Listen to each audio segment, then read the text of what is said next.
Okay, I've got some comments and questions on how I do my stitching on my cards and how it comes out so straight.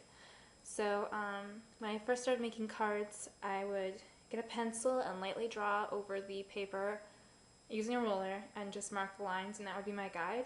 But I found kind of a surer way of keeping straight, which I'll show you in a bit.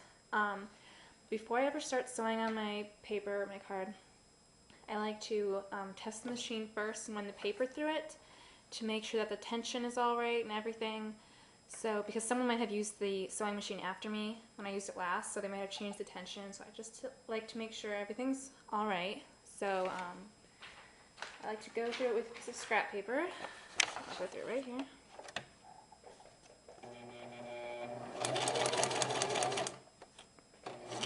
There we go.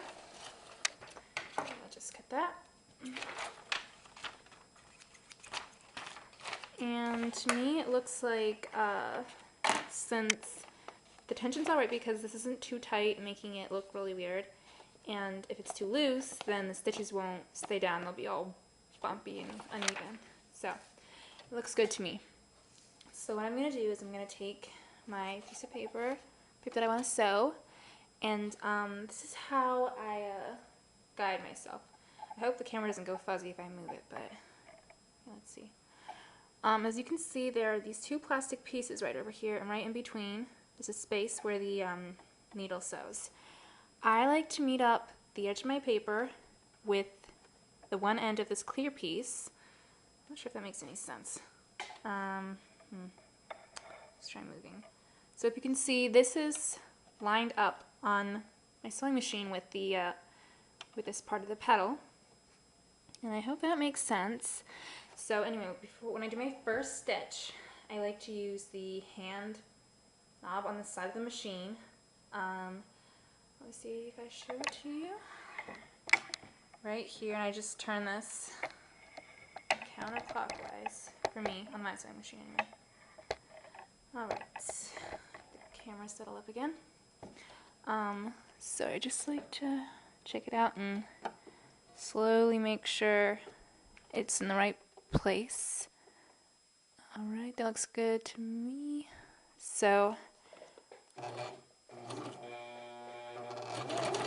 and watch how I'm keeping in line with this petal right here.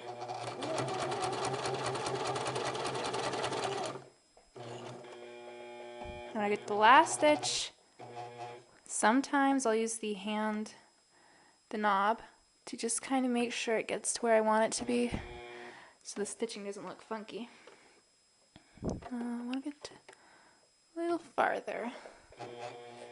And then, when I get in this corner right here, I'm just going to turn it before I pull it up.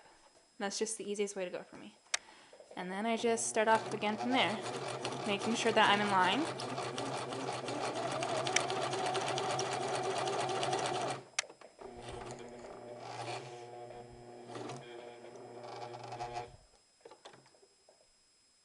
There we go.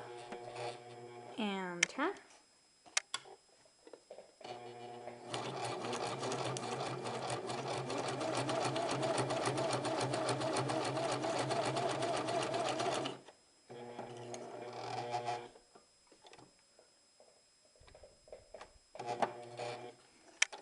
Turn, line up again.